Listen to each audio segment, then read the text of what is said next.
Hello all, I am Anupriya and I welcome you all on AP education.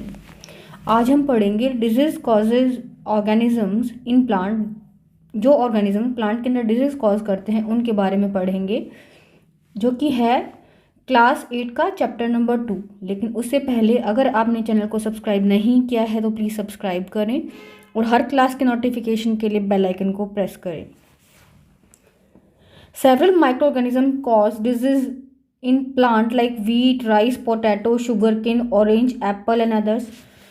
बहुत सारे micro organisms जो होते हैं वो क्या करते हैं, इनमें डिजीज कॉज करते हैं। जो भी हमारे प्लांट्स हैं जैसे कि राइस है, पोटैटो है, शुगर केन है, उसमें क्या करते हैं, डिजीज कॉज करते हैं। The disease reduce the yield of crop.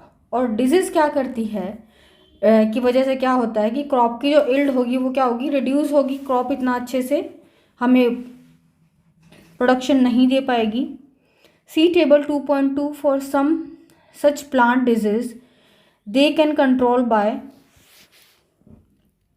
The use of certain chemical which kill microbes. यहाँ पर हम देखेंगे कुछ प्लांट डिजीज हैं और कुछ क्या है, माइक्रो ऑर्गेनिजम्स हैं जो कि डिजीज कॉज करते हैं। सीट्रस कैंकर के अंदर बैक्टीरिया जो होता है वो डिजीज कॉज करता है और मोड ऑफ ट्रांसमिशन एयर है। रस्ट ऑफ व्हीट के अंदर फंजाई है और mode of transmission air and seeds हैं। येलो वेन मोजाइक ऑफ भिंडी दैट इज ओकारा, जो भिंडी के अंदर जो है वो माइक्रो ऑर्गेनिज्म कौन है, वायरस है और मोड ऑफ ट्रांसमिशन इंसेक्ट है। Food poisoning. Bhuju was invited by his friend to a party and he ate a variety of food stuff. Bhuju को इन्वाइट किया गया उसको दोस्त के यहाँ पर और उसने बहुत सारा फूड स्टफ खाया। On reaching home, he started vomiting and had to be taken to hospital। घर पे जैसे ही पहुंचा तो क्या हो गया, उसको बहुत ज़्यादा वॉमिट होने लगी और उसको हॉस्पिटल लेके जाना पड़ा। The doctor said that this condition could be due to food poisoning. Doctor ने बोला कि यह कंडीशन जो है वो फूड पॉइजनिंग की वजह से हो सकती है। Food poisoning could be due to consumption of food spoiled by some micro organism. Food poisoning क्यों हो सकता है कि हमारा जो फूड था वो कुछ माइक्रो ऑर्गेनिज्म ने स्पॉइल कर दिया, उसकी वजह से फूड पॉइजनिंग हो सकती है। Micro organism that grow on our food sometime produce toxic substances. Micro organisms जो कि हमारे फूड के ऊपर ग्रो करते हैं वो क्या करते हैं, कभी कभी कुछ टॉक्सिक सब्सटेंस को प्रोड्यूस कर देते हैं। These make the food poisonous causing serious illness and even death. ये क्या करते हैं, फूड को पॉइजनस करते हैं, इसकी वजह से इलनेस हो सकती है, यहाँ तक कि फूड पॉइजनिंग की वजह से डेथ भी हो सकती है।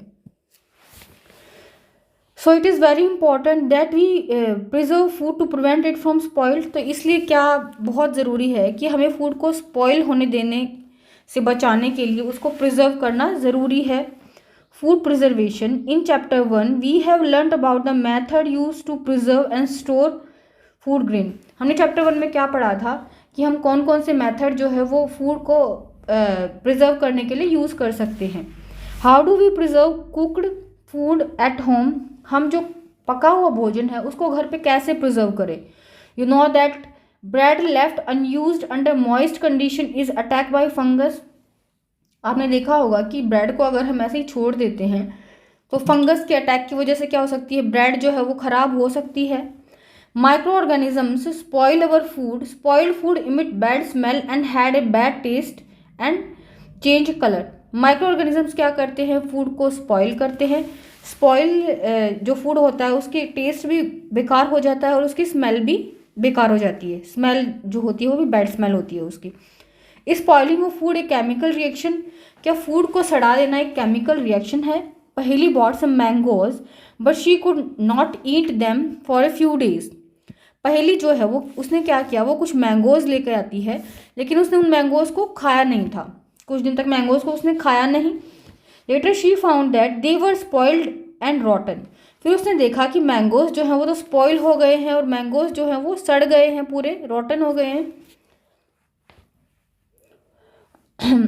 But she knows that mango pickle her grandmother make does not spoil for a long time. लेकिन उसको पता है कि जो आम का अचार जो उसकी दादी माँ डालती हैं वो लंबे टाइम तक खराब नहीं होता है। सी इज़ कन्फ्यूज्ड। अब वो क्या है, पहेली जो है वो कन्फ्यूज है। Let us study the common method of preserving food in our homes, हम देखते हैं कुछ कॉमन मेथड जिससे हमारे फूड को हम घर पे प्रिजर्व कर सकते हैं। We have to save it from attack of micro organisms, हमें उसको माइक्रो ऑर्गेनिज्म के अटैक से बचाना है। केमिकल मेथड, कुछ केमिकल मेथड्स हैं जैसे salt and edible oil are chemicals generally use to check the growth of micro organism. Salt और एडिबल जो ऑयल्स जो होते हैं उसका हम यूज़ करते हैं कि माइक्रो ऑर्गेनिजम्स की ग्रोथ जो हो वो ना हो। Therefore they are called preservative, इसलिए इनको क्या बोलते हैं, प्रिजर्वेटिव बोलते हैं। वी एड सॉल्ट और acid preservative to pickle to prevent the attack of microbes, हम क्या करते हैं सॉल्ट डाल देते हैं और एसिड प्रिजर्वेटिव डालते हैं अचार के अंदर ताकि उसको माइक्रोब के अटैक से बचाया जा सके।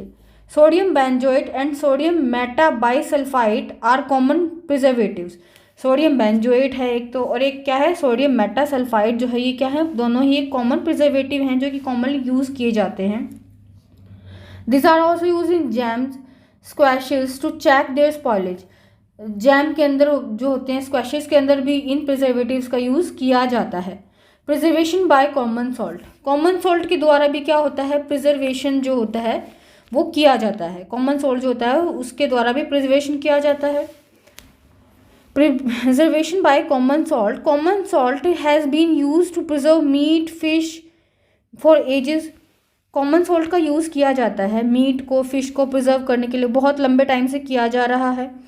Meet and fish are covered with dry salt to check the growth of bacteria, meat और सॉल्ट फिश को क्या किया जाता है, ड्राई जो सॉल्ट है उससे कवर कर दिया जाएगा ताकि हम चेक कर सके बैक्टीरिया की ग्रोथ को कि कहीं बैक्टीरिया तो ग्रो नहीं कर रहे। Salting is also use to preserve amla, raw mangoes, tamarind etcetera, salting का यूज़ करके हम आंवला को, कच्चे आम को, टैमरिन जो इमली वगैरह है इनको भी प्रिजर्व कर सकते हैं। Preservation by sugar, jam jellies and squashes are preserve by sugar, jam jellies और स्क्वैशेस को भी हम शुगर से प्रिजर्व कर सकते हैं। Sugar reduce the moist content which inhibit the growth of bacteria with spoil food, sugar क्या करती है, रिड्यूस कर देती है मॉइस्ट कंटेंट को, इसकी वजह से बैक्टीरिया ग्रो नहीं हो पाता और फूड जो है वो स्पॉइल होने से बच जाता है। Preservation by oil and vinegar, oil और विनेगर के द्वारा भी प्रिजर्वेशन किया जाता है। Use of oil and vinegar prevent spoilage of pickles because bacteria can not live in such environment, oil और विनेगर की वजह से क्या होता है कि पिकल्स जो होते हैं, अचार जो होते हैं, उनको स्पॉइल होने से बचाया जा सकता है क्योंकि बैक्टीरिया वहाँ पर ग्रो नहीं करेंगे। Vegetables, fruit, fish and meat are often preserve by this method, vegetables को, फ्रूट को, फिश को इस मेथड से प्रिजर्व किया जाता है। Heat and cold treatment, you must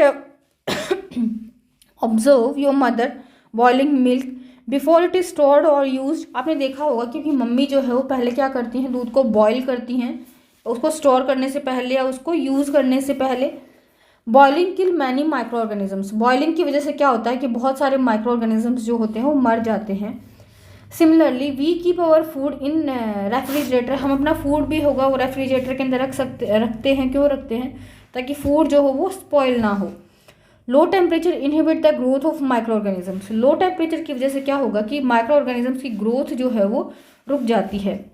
pasteurised milk can be consume without boiling as it is free from harmful microbes, pasteurised milk जो होगा उसको कंज्यूम करना भी क्या है, हार्मफुल हो सकता है, हार्मफुल नहीं होगा, क्यों, क्योंकि मिल्क जो है वो पास्चराइज किया हुआ है तो उसको कंज्यूम करना हार्मफुल नहीं होगा, उसमें कोई माइक्रोब्स नहीं होते। The milk is heated to about 70 degree for 15 to 30 seconds, milk को क्या करेंगे हम 15 से 30 70 डिग्री तक 15 से 30 सेकेंड के लिए उसको गर्म करेंगे और फिर सडनली से उसको कूल कर लेंगे और उसको स्टोर कर देंगे। By doing so it prevent the growth of micro organisms, ऐसा करने से क्या होगा कि माइक्रो ऑर्गेनिजम्स की ग्रोथ जो होगी वो रुक जाएगी। This process was discovered by Louis Pasteur and it is called pasteurization, इस प्रोसेस को लुइस पास्चर ने डिस्कवर किया था और इसको हम पास्चराइजेशन बोलते हैं।